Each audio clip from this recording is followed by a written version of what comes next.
welcome back to the Attachment Point News Roundtable. I think I have what I'll call like an OG. Pat, thanks for coming on. What I mean by that is I think I'd written a couple articles with Insurance Nerds.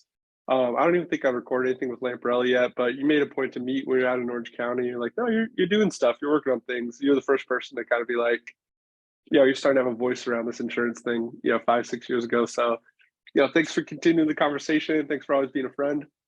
How are you, sir? I'm well. I appreciate that. I always tell the funniest story is I got there early and this guy went and he sat down and I was like, all right, profile picture wise, it didn't really look like you, but guy had a beard or whatever. And I'm like, I've never met this guy in person. And so I went up to him and I was like, hey, what's up? I'm Pat. Are you Brett? And he's like, no. I went back and sat in my car for 10 minutes. And then you showed up and I was like, that's definitely him. It's just one of those things. And so every time I go to an event now, and I recognize somebody, I'm like, oh, thank God you look like your profile picture. I was in Texas and I saw the Glove Box guys. I was like, cool.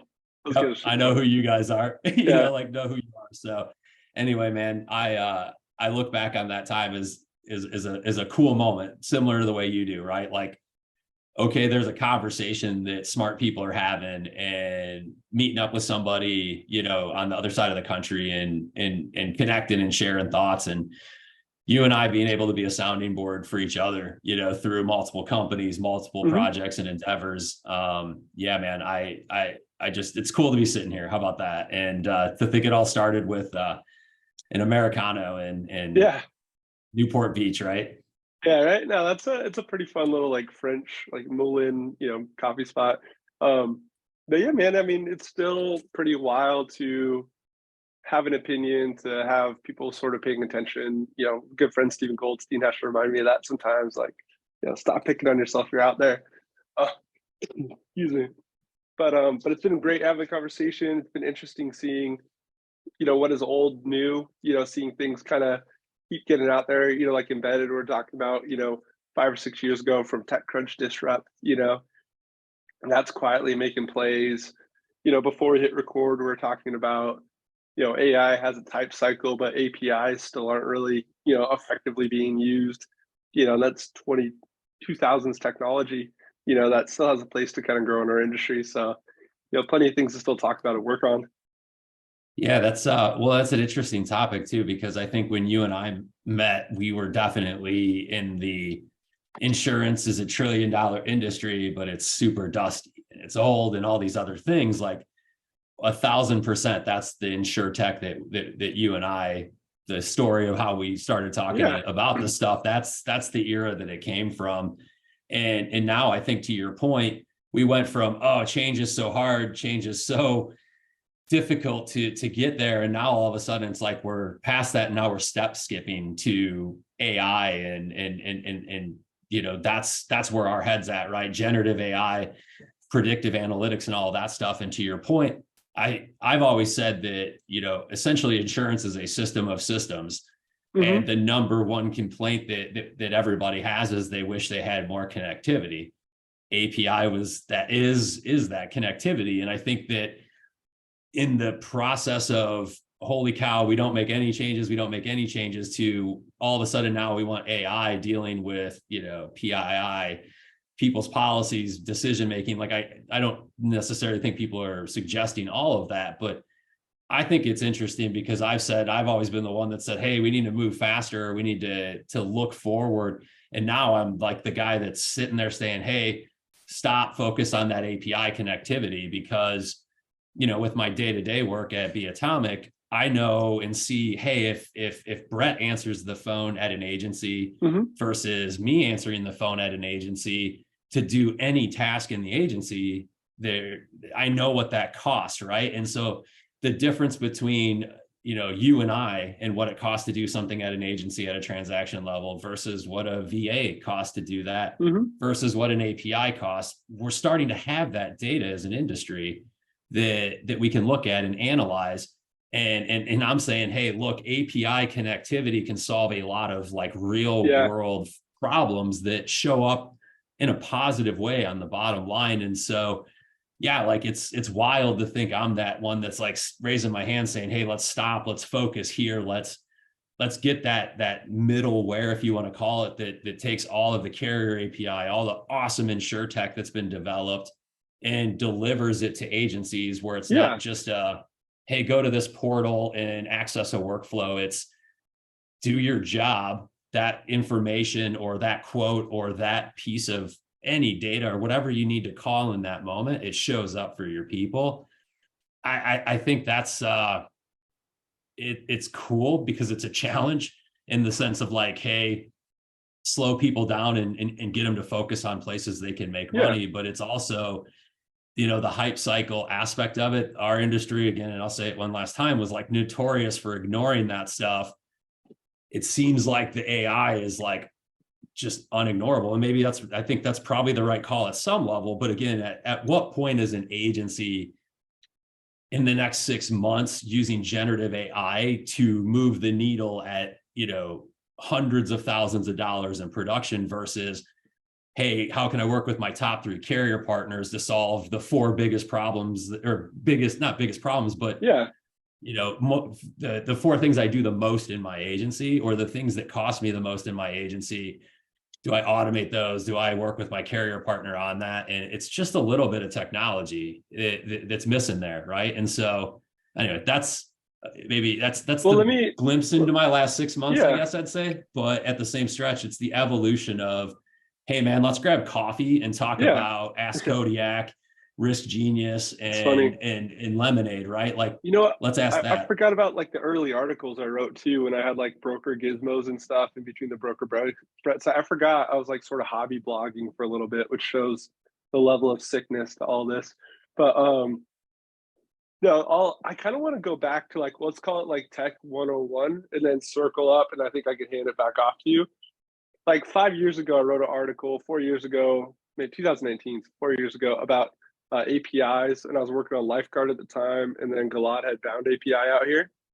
I think that plus Insurance Nerds got me connected with Fineo, and literally one article about APIs got me a bunch of different opportunities. I still encourage people to write articles because they tend to be a little more evergreen. Um, an EDI feed is a electronic data integration. It drops off data. So I think like Ivan's is an example of an EDI, sends information one place, goes through a door, drops it off somewhere else. An API is information that can go back and forth. That's why like a Rater could work or whatever else, because you have like 2 separate data warehouses that can interact, talk to each other, and evolve. So we have these point solutions with InsurTech. We have these disparate systems where we're working, then we have to move over. So you're saying we can vastly improve the conversations between machines to make our lives and days better. And as we're doing that, you can track activity, you can track the fiscal cost. This person makes 150,000 a year, this person makes 60,000 a year, this person costs 30,000 a year who's doing phenomenal work overseas. Not to dismiss anything, but we should probably route that over there, free up time over here for things that the person may not be able to do. Yeah, I don't want to go down too many rabbit holes too, even like the VA conversation versus onshore. Been really interesting to watch that get accepted. um, but that sounds like some work you guys are doing at Be Atomic these days, right? I know you have some really cool data tools that help you get granular and operate like a Fortune 100 company, in your local neighborhood shop, which is really cool. You know, Yeah, and one thing that I would say is that everybody that listens to this that is saying like, yeah, I want API, but like cost, right? yeah, Cost, change management. I get it. Like, trust me, I'm not out here pretending that doesn't exist, but really what you need to focus on, right, is reusability, right? That's the mm-hmm. number one thing that I focus on, right? Is reusability. The second part is maintenance, right? Like how much effort goes into maintaining that system, keeping it, if something breaks, fixing those types of issues, right? And I think ultimately when I come back to it, you also have to talk about call, right? Like the volume, how many calls have to go back? What is the cost of all those types of things? And so, as at Be Atomic, yeah, we are doing that, right? So we're natively on Salesforce. Like naturally, Cool. that's where we start, is the Neon core platform. It's an ISV app on the Salesforce exchange. right? We like to say it's Salesforce for insurance, right? We've taught Salesforce how to speak insurance, but everybody kind of says, hey, look, it's an expensive platform and things like that. And hey, I'm not your pocketbook, so I'm not going to tell you what's expensive, but it's the ability to take those tools and actually build a middle platform, right? And an API ecosystem that's affordable and accessible, right? And so a perfect example of it, and I won't get too deep into it, but a perfect example is, the MuleSoft ecosystem allows us to create APIs in two different environments, right? I can create an experience API that I can connect directly into a Salesforce user's workflow that, again, does exactly what we talked about. It surfaces the information or the process in the moment it matters the most, right?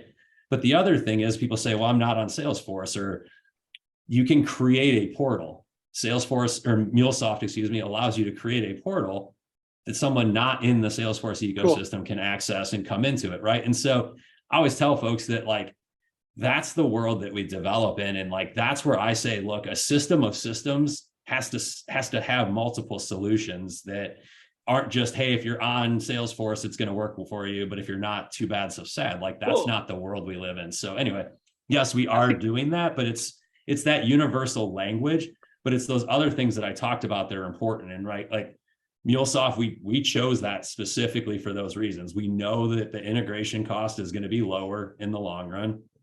We know the maintenance is going to be lower in the long run. And the thing is we can share it with more people, right? So one agency at a time, if you're a carrier plugging in one agency at a time into different workflows, they're never going to go for that. Versus in our environment, we have the flexibility to say, look, you want this API in step 4, they want it in step 6. Well, that's a drag and drop environment in our world versus, hey, here's a SOW, here's your team, here's the key milestones. We'll talk to everybody every week for 6 or 7 weeks. It's having that. And so I'm defensive there just because I want people to know I get the cost aspect of it is in the integration is tough. But like, if we as an industry recognize that it's there, it's available, carriers have APIs, agencies have the data to understand how to use it. Hey, like Pat, we've got that connective tissue finally, right? As an industry. So like, let's not get into generative AI when we can actually make more money per transaction. Sorry. No, I get what you're saying 100%. And I think we'll get to AI later and kind of my perception of it today and what it could be helpful on, what I'm a little scared of it for, and why I'm probably more paranoid than most people. And I apologize, didn't mean to keep jumping in. And this wasn't pre-planned. Pat was like, hey, let's talk. It's just been a long time. It'd be fun to record something. And anytime. I'm going to kind of try to 101 it for myself, and I think it might make it digestible for other folks. So when I think of Salesforce, I think of you're betting on a long-term platform, you're betting on a lot of utility. Even if their tower is going to fall over, the software itself is going to be fine for a very long time. And when I hear this MuleSoft, which is new to me today, you're almost using Salesforce like a platform and a data lake, and then MuleSoft is sort of the inner layer that you allow people to connect to for that engine. And I dink around, I don't think we're going to hurt the Zapier people's feelings by mentioning Zapier. So I can sort of ad hoc try to create these actions and connect these devices, and things will break, things will change. Or I think I go out and I hire a whole dev team and I try to get APIs from X, Y, and Z resource. And, some of the insurtechs are like, forget you. And then the carriers will never give you an API if you're a one-off little shop.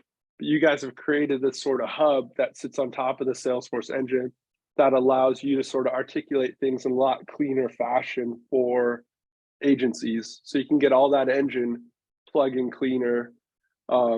It sounds really cool. It sounds very intelligent the way you're doing it. And I know Seth's operated and played the game at a high level. So you're coming out from users, you're coming out from real people trying to build and run an insurance agency, which I think is preferred. Yeah, it's again, it's when you look at a system of systems, right, and you're trying to connect everybody. I mean, at the end of the day, there has to be some standards, right? There has to be some scalability for everybody that's involved. And I always make the joke that like the simple reality of integration is like getting in your Chevy Malibu and basically stopping at like every insurance agency that you could come across and working with them, because we talked about with VAs, right? Like VAs struggle with that. Ultimately, it's like, hey, I've got 30 clients, I've got 30 different processes. Salesforce gives it allows you to customize itself, but it gives that standard data model. And I think that's important at the end of the Mm-hmm. day. I think it out of the box, Salesforce is not going to talk insurance, right? You need it to speak insurance. But at the end of the day, that to me, I think you hit it on the head. When you look at the engine aspect of it, that's what we at Be Atomic look at, and what we look to utilize is the engine itself. The rest of it is preference-based stuff, right? Like up to and including the AMS, right? Like Mm-hmm. AMSs at the end of the day, they have an incredibly important function. And what you'll find is that agencies tend to really have a lot of money invested in the AMS that they're on right now, right? And the CRM functionality ends up being a lot of what they're really asking Yeah. asking Well, for. And that customization is like, even if you're $1 billion company like an AMS, you're like, hey, I love you. I don't think that they don't like you. It's just put yourself in their shoes where they have to now do, a product development for one specific user that maybe or maybe not rolls out to everybody else. yeah. I think that CRM is where you start to see people asking too much of the other systems. And I do think it's unfair, honestly, Well, for whatever that's to your worth. point, so you got Salesforce sort of underneath, you got your MuleSoft, and it connects to your AMS. You have to remember, and I think I learned this from Michael Cooper, but AMSs are accounting systems, and their E&O protection and their data tracking. They're not sales systems. And I have a very small agency. They're not worried about me. I mean, there's the Aons, the RJ Gallaghers of the world. There's the Heffernans. I get it. Those guys are shelling over millions of dollars. They're keeping them organized. They're doing what they need to do for huge teams. CRM, a lot of it's renewals. A lot of it's client management. So what I'm kind of hearing is you got your AMSs that are accounting at E&O. They could plug into like a MuleSoft. They could plug into Be Atomic on top of Salesforce. And then you could actually hit a CRM in a helpful way, as opposed to, living in two places, having way more files than you should on your desktop computer and then get stolen out of your car. And then, security is very excited about that, back at the home office. Yeah. Yeah, I mean, it's.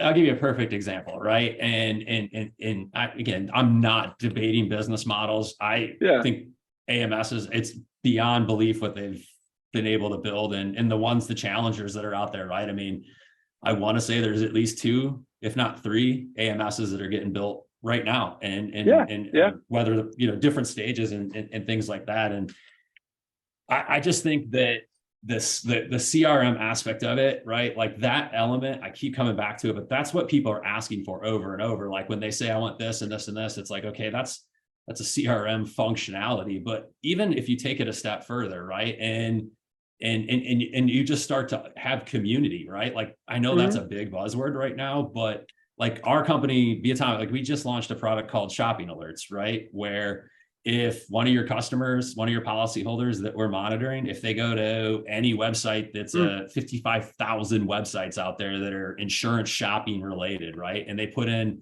their contact information, then you're going to get an alert as their existing agent. Oh, Hey, wow. That's pretty wild. Brett was on XYZ shopping site last night. You might want to give him a call. Yeah. I've had agents come into us for 3 years, 4 years saying, hey, can you solve this for me? That's getting utilized, that's getting used against them.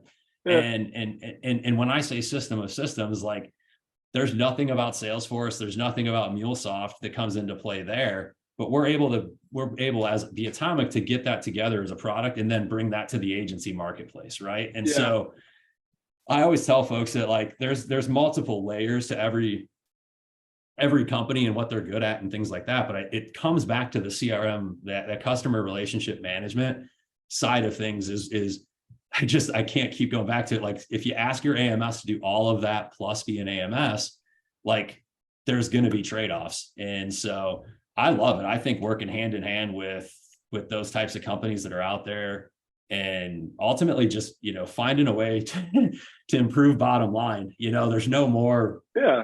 build it, let me prove. It's like, hey, show me the bottom line returns I'm getting right now. And Especially, it's an we're exciting recording time. this. Yeah, I was gonna say late May 2023, like it is a bottom line time. It is winter, you know what I mean? Like startup wise, funding wise, you know, eat what you kill today. Um, I like the idea of playing offense. I like the idea of intelligently being aware of what's going on with your consumer. You know, we came out of like a very heavy mergers and acquisition time, but it felt like everyone was just buying everyone. And then, you know, as a small agency, it is hard to compete sort of north of just incidental random little commercial policies. Um, yeah, you need true systems to help you stay on top of your activity. Um, but yeah, man, no, we've been rapping about this stuff forever. Before we hit record, we were talking about embedded insurance a little bit too. You know, kind of what's old is new. Another thing I was joking around about is, um, I think AI is sort of dangerous, or embedded and dangerous when like you don't realize it's there. You know, like I think when you try to make it a thing by itself, like I don't know, the best tools are kind of seamless. Sorry for those who are watching the video, my cat's made an appearance. Um, the seamless integration's big. I think AI today can create content that you're going to have to parse through. I'm worried about doing AI for deep insurance recommendation or knowledge because there's something called errors and omissions insurance, and you have a license. And if things go wrong, it's going to get mad at you. They're not going to get mad at GPT chat. So I think it has its place for like content creation, summaries, documentation. Today, you know, that's where I see it. Um, I was at an event in Utah this week, you know, again, late May, and Margot from Iris was asked about, you know, if they use machine learning or AI. She's like, well, what do you mean? You know, she's like, we use machine learning today to tune things up. You know, as AI develops, you know, we'll try to find some use cases, but we throw this blanket term. Um, Whereas, you know, machine learning, I'm going to pretend I got to dive into that like I do APIs, but you know, you're helping the atomic become smarter. You're helping agents become smarter. You're doing feedback loops that tell you where to go and what to do and optimize call routing. To me, that's potentially machine learning today that's helpful. And sort of generative AI that's like verbal and content related, I think can help you broad brush. That's the brain dump when you're sort of losing your mind typing, just building the content before you refine it. Like it might give you that meat, but you're still going to have to refine it for a while, I think. I couldn't agree more. And, you know, again, for whatever it's worth, at Be Atomic, we spent so much time getting tons of data together, right? Like the agency insights, and we're still working. I mean, there's so much work to be done there to continue to refine that data, to get more of it, for it to be more accurate at the end of the day.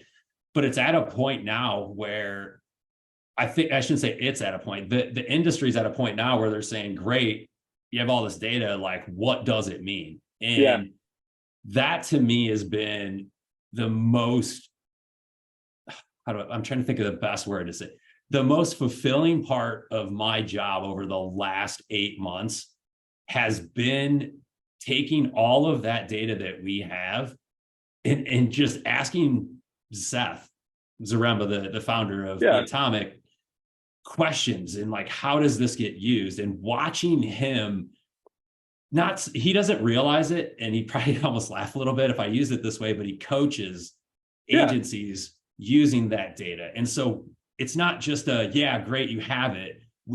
We've heard the market said that about all the other plays that are out there. How do I utilize that? And so Seth takes once a month, Seth takes an Cool. hour, and what he does is he dives into it. And now he's opening it up to anybody that's in the insurance industry to take a look at it. But he walks you through, what does this data mean? What is he seeing? And how does it relate to his book of business? And it's not just, hey, here's all the data that's in my book of business at Zinc in Solon, Ohio. We have agency data from all over the place. So we have hundreds and hundreds of millions of dollars in transactions and premium that we can benchmark against. And it's not where, you know, I log in and I'm like, Brett Fulmer is at this retention rate I'm with you versus though, me. like, But we have that benchmarking ability, right? So now he's telling a story of, hey, he's been in the business for 20 years. He's built an aggregator. He's built multiple agencies. He's had a big exit. Now he's in a software environment where he's literally leading the charge. he's able to break that stuff down, but then it's also the stuff that we're finding that no one else finds, right? So back to what we talked about. Hey, it's going to cost Brett $38 to do this change request. It's going to cost Pat $19, and it's going to cost a VA $6.50. Cool.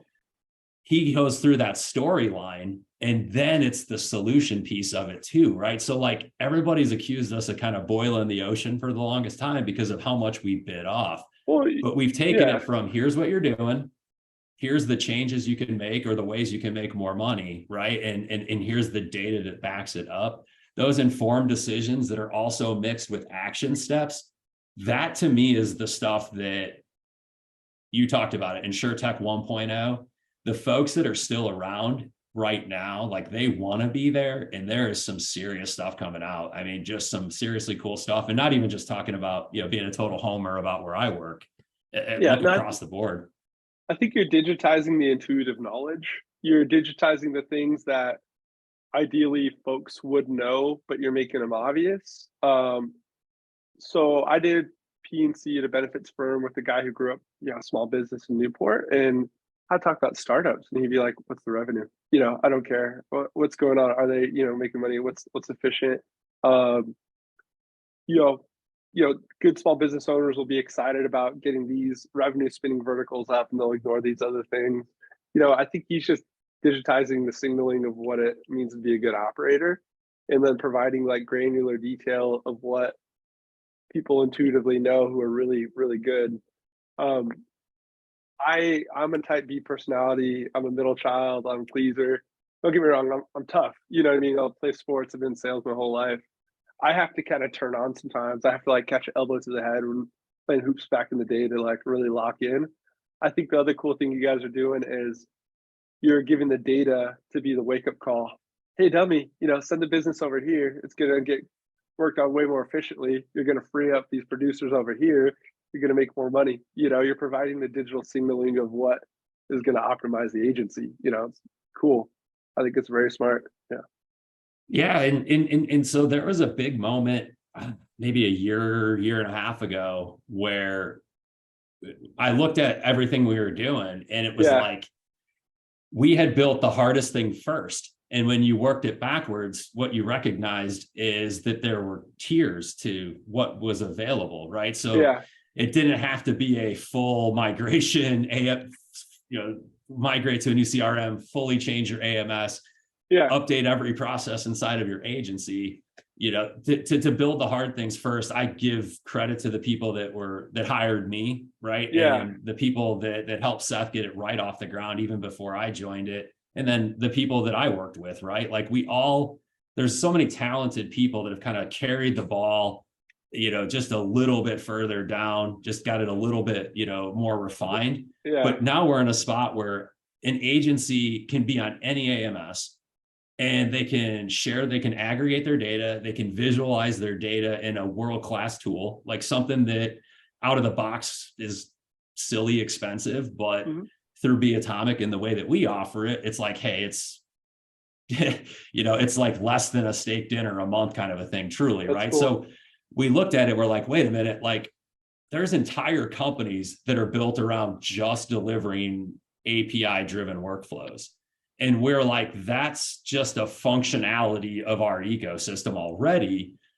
The same with our data ecosystem. So we've invested a lot of time, a lot of energy and resources into that data ecosystem. And the most granular data that we get, it comes from the Neon core users, the people that are on the full platform, right? But all of a sudden now we have a tier 1 product that allows Hawksoft agencies to visualize their data, and not just visualize it, but benchmark it against other Hawksoft agents. And then what are Neon agencies also seeing? So now all of a sudden I've got a pretty unique view of my agency as a Hawksoft user. Again, as an example, works for the other AMSs that are out there as well. But I've also got the ability to now look at my competitors, really, like what is the industry showing? And then you mix it, like I mentioned earlier, with the fact that Seth comes in, whether it's Seth and a data analyst or Seth and another agent that's out there that's just knocking it out of the park. We can start to tell stories, and we can start to pinpoint specific things as a community that just, again, it's all about being data driven, but to us, we worked it backwards. And we always say, like, there's companies that all they do is sell a data analytics platform, like what we have. There's companies that all they do is just the CRM or the API. And there's plenty of companies that, you know, all they do is just try to get you, you know, buying power inside of different shiny objects. But we've combined all of those things into either a fully functional ecosystem or something that you can buy almost a la carte and tier up. And I give Seth credit for that more than anything else. Like, people always ask me, like, you know, what's the best part about working where I do? It's definitely working with Seth. I mean, he's on to something that people just, they get once they see it and they recognize it. But it's being able to deliver all of those elements. And I think that's what makes us special, right? So yeah, we get accused of boiling the ocean a lot, but I always tell people, like, it's data driven. Like, everything we do is because we looked at a ton of data and recognized an opportunity for an agency to make more money and to do right by their customer. I mean, it's kind of all the other data points in the world. Those two, if you're making more money and you're helping your client to be more successful, like, the rest of it's gonna figure itself out. Yeah, I don't mind, or I think with Seth kind of having I'll call it like an artist mind, you know, but knowing insurance really well. He sort of built Plato's ideal, you know, like he tried to build the system first and then the output, the data, communication, the information. And then you kind of had that sort of outflow activity, and then you made that now connect to other places. We're entrepreneurs, you know, I mean, you don't know, you just have to get around the next corner. Nobody has a perfect like path and game plan set out. You just got to stay at the table, keep iterating and providing value. It's really cool to see where the platform's gone. And it's funny, you said year and a half ago, Smart Choice Conference is usually in March. I remember talking to you for quite a bit in the back of an Uber in Florida, you know, about what was going on with the data product and how excited you were. So it's really cool to kind of recap it a year plus later and see where y'all are at. I'm excited, man. I feel like maybe we'll put a little loop on this one and talk about kind of the data points, and then we'll have to hop back again. I think we did this 3 or 4 years ago with Lamparelli, at least. You know, we got to make sure we're doing this more often. Oh, 100%. Yeah. And, you know, I mean, it's cool to chat about this stuff. Yeah. And ultimately, like, I feel like I want a little advertorial on this stuff, maybe a little bit like on that end of things. But, you know, one thing I can tell you is at the end of the day that there's a lot of data-driven decisions out there that you can make, and it's worth investing the time in that now, because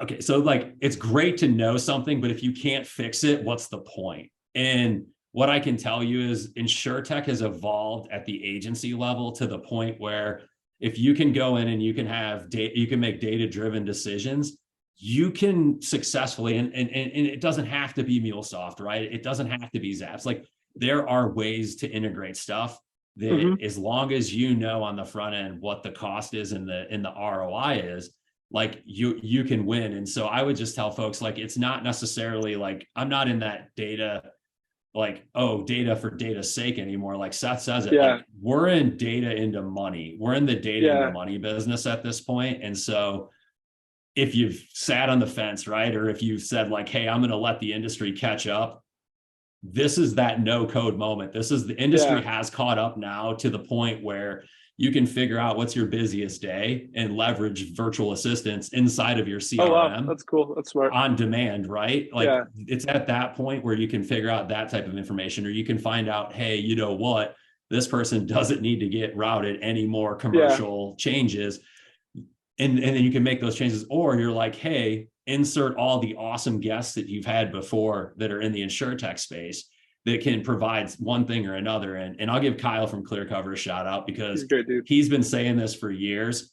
And Kyle, you've been right. Not that you needed that validation, but connecting with people in the moments that they matter, or in the moment it matters, it's not an idea anymore, right? Like, Kyle, they could get there, and they've always been able to get there. But I'm telling you, like, the rest of the stuff that's out there at the carrier level, at the InsurTech level, if you find a way to make more money, you find a solution, that integration process, it's just not what it was even 2 years ago. So cool. I just encourage folks to get engage in it, right? Like, Yeah. This is the moment in time where I think there's a lot of ROI. There's a lot of good operators in the field Yeah. right now that want to prove themselves. So gosh, we came into it when it's like, hey, has it got an E or no? And now we're Right. in it where we're like, hey, people are talking about the direct cash return on investment, like the Well, big boys, like Roper as does, you say, right? We're playing that game like like Roper. operators, finally talking about it like good small business people. Yeah. 100%. I mean, if you look at any SaaS, any software acquirer that's out there anymore, Roper kind of set the Yeah. bar. But cash return on investment is it's a huge metric for the people that are building software, and it's something that as an insurance agency is finally you can calculate it now. I mean, I give Seth credit for that more than anything else. Is at the end of the day, his passion. He's a skateboarder. He'll fall a Yeah. million times, he'll break every bone in his body. He'll probably cut his arm off to make it work. He doesn't mind the pain of it because he sees it. He sees the reality of, Yeah. the reality returns that are there, the reality that like, hey, if you as an agency play the same math game as your vendor partners, as your carrier partners, as anybody else, everybody is winning more. Like No, I it's agree. not a us against them environment. So I love that he's brought people together in a less adversarial way that's just kind of divided up and being fair. Like, here's what it cost, here's Yeah. who's doing it, beat it or don't beat it. Like it's about time agencies got that kind of like level playing field. And so I wear the shirt. I get to Heck wear yeah. the shirt on my chest because other smart people brought me around. But like, I tell people, man, don't sleep on Seth Zaremba right now. Like, God love No, the you guy. guys have. I think you guys have mined something really cool and really deep, and it's exciting to watch for sure.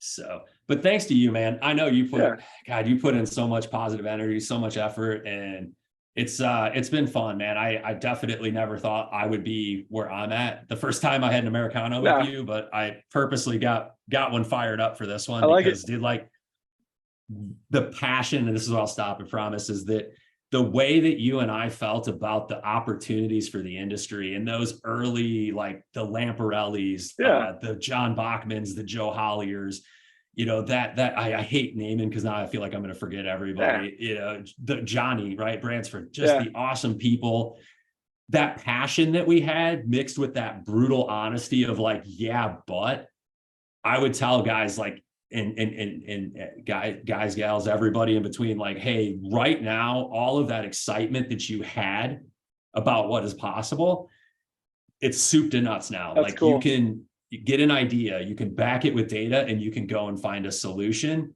And it's cool. Like it's worth your time to Yeah. really start focusing on these things. And I applaud like I said, I applaud the people that stuck with it. It's Yeah. been a brutal game, but dude, all that excitement, 2023, if you were excited about what was possible, 2023 is your I agree. World's Fair I think, like you unveiling. said, the rubber's finally hitting the road.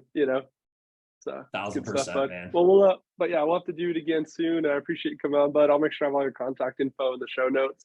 Thanks for being a friend through the whole journey. Yeah. Dude, thanks for having me on. Yeah, man, I love chatting it up with people. And yeah, if anybody wants to talk about this stuff, hit me up. I know I could probably expand on a lot, and I probably created more questions than That provided was good. answers. That was a good breakdown. But Yeah. no, man, this has been a blast. I appreciate you, appreciate all the hustle you put into this, and you're just a good friend, man. I always love seeing you and hanging out with you. Likewise, right back at you, man. We'll do it again. Thank you, everybody, for tuning in.